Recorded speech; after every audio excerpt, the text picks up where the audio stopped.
Dövlət Sosial Müdafiə Fondunun xərcləri 2025-ci ilin ilk 4 ayında 231 milyon manat artaraq 2 milyard 501 milyon manat olub.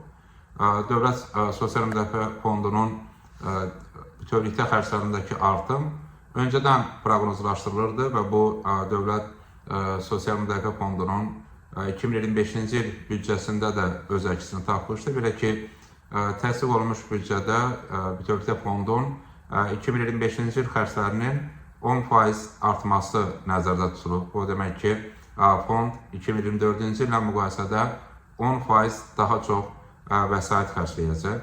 Fondun xərclərinin artması birbaşa 2025-ci ildə sosial paketin icrasına başlanması ilə bağlıdır.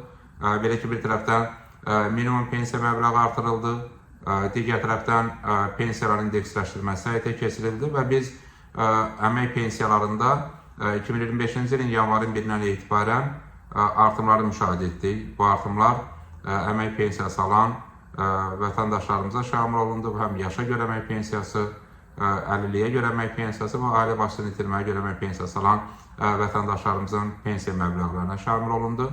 Təbii, sosial paketin dərinləşməsi fondun xərclərinin növbəti aylarda da artmasına gətirib çıxaracaq. Nəzərə alsaq ki, sosial paketin dərinləşməsi ilə bağlı göstərişlər var.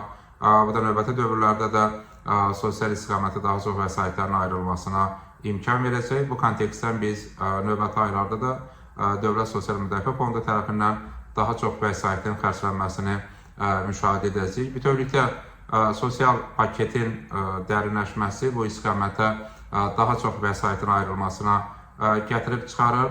Bu da təbii ki, fondun xərclərində öz əksini tapır.